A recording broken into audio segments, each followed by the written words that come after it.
Hello বন্ধুরা, আজকে আমি তোমাদেরকে পৃথিবীর সবচেয়ে বড় আর সবচেয়ে রহস্যময় জঙ্গলের কথা বলবো।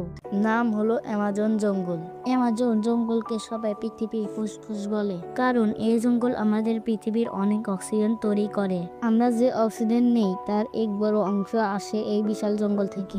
ভাবো তো, না থাকলে আমরা কেমন করে শ্বাস নিতাম।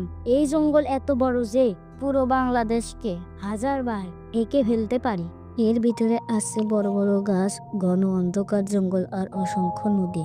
সেখানে একবার ঢুকলে দিনের বেলাতেও জায়গায় জায়গায় মনে হবে রাত হয়ে গেছে, কারণ সূর্যের আলো পর্যন্ত ঢুকতে পারে না। অ্যামাজন জঙ্গলে থাকে অনেক ধরনের প্রাণী ও পাখি। অনেক প্রাণী আছে যাদের আমরা অন্য কোথাও দেখতে পাই না, যেমন জাগুয়ার, অ্যানাকোন্ডা, টোকান ও পয়জন ফ্রগ।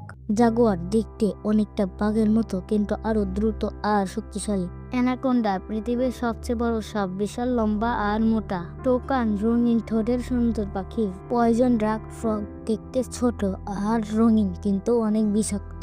এখানে এমন কিছু পোকামাকড় আছে যেগুলো আমরা জীবনে দেখিনি। অ্যামাজন জঙ্গলে এখনো অনেক জায়গা আছে সেখানে মানুষ কখনো যায়নি।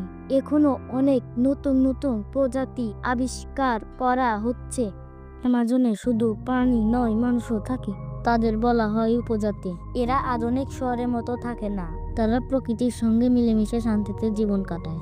গাছপালা আর নদী তাদের খাবার, ঘর আর ওষুধের উৎস।